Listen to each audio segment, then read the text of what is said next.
அனைவருக்கும் வணக்கம். இந்த வீடியோவில் என்ன பார்க்க போகிறோம்னா, பணத்தை எப்படியெல்லாம் சேமிக்கலாம் அதை பற்றி தான் இந்த வீடியோவில் பார்க்க போகிறோம். அதுக்கு முன்னாடி நம்ம சேனலுக்கு சப்ஸ்கிரைப் பண்ணிக்கோங்க. பணத்தை செலவு பண்ணுறதுக்கு 1000 வழிகள் இருக்குது. ஆனால் பணத்தை சேமிக்க நீங்கள் மாதம் குறைந்தபட்சம் 1000 ரூபாய் உங்கள் மாத சம்பளத்திலேருந்து சேமிக்க வேண்டும்னா இந்த வீடியோவை பாருங்கள். பணக்காரங்களுக்கும் ஏழைகளுக்கும் இடையே 2 வித்தியாசம்தான்.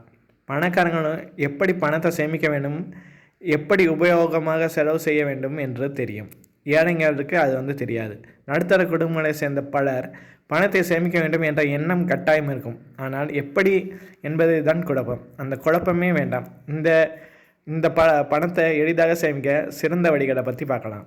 தபால் அலுவலகத்தில் முதலீடு செய்வது என்பது மிகவும் நம்பிக்கையான உரியது.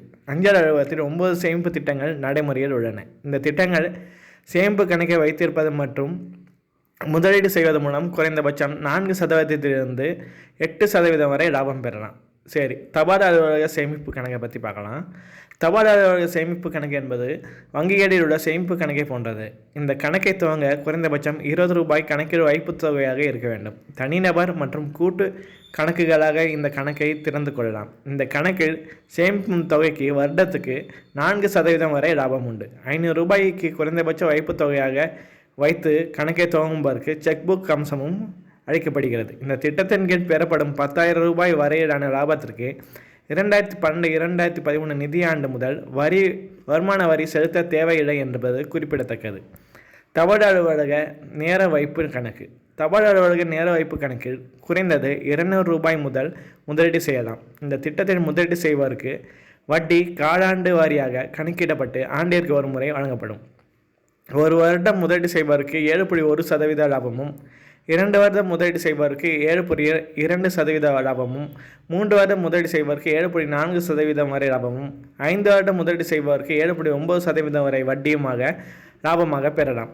வருடங்கால வைப்பு நிதி கணக்கு. தபால் அலுவலகத்தில் உள்ள அனைத்து சேமிப்பு கணக்கையும் ஒப்பிடுகையில் இதுவே அதிக லாபம் அளிக்கக்கூடிய திட்டமாகும். இந்த திட்டத்தின் கீழ் மாதத்துக்கு குறைந்தபட்சம் 500 ரூபாய் முதல் முதலீடு செய்யலாம். வருடத்திற்கு அதிகபட்சம் 1,50,000 ரூபாய் வரையிலும் முதலீடு செய்யலாம்.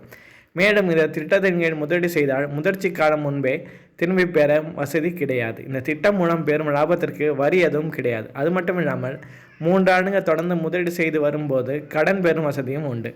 அடுத்து தேசிய சேமிப்பு பத்திரம்.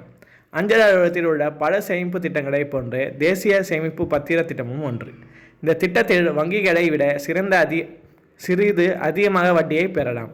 பொதுத்துறை வங்கிகளை விட குறைந்தது 0.5% அதிக வட்டியை இந்த திட்டத்தில் பெறலாம். 8.1% வரை லாபம் அளிக்கும் இந்த திட்டத்தில் வருமான வரியிலிருந்து வரி விலக்கை பெறலாம். அடுத்து மூத்த குடிமக்கள் சேமிப்பு திட்டம். இந்த திட்டத்தின் கீழ் முதலீடு செய்யும் போது 8.6% வரை வட்டி விகிதம் பெறலாம். அது மட்டும் இல்லாமல் இந்த திட்டத்திற்கும் வருமான வரியிலிருந்து வரி விலக்கை பெறலாம். அடுத்து கிசான் விகாஸ் பத்திரா. கிசான் விகாஸ் பத்திர திட்டத்தின் வருமான வரி விலக்கு இல்லாததால் பெரும்பாலும் யாரும் இந்த திட்டத்தில் விரும்புவதில்லை. ஆனால் இந்த திட்டத்தில் 110 மாதங்கள், அதாவது 9 வருடம் 2 மாதங்கள் வரை முதலீடு செய்திருந்தால் முதலீட்டுக்கு இரட்டிப்பு லாபம் கிடைக்கும். இப்படி தாங்க தபால் நிலையத்தில் நீங்கள் சிறப்பாக சேமித்து லாபத்தை பெற்று சேமிக்க ஆரம்பிங்க. நன்றி.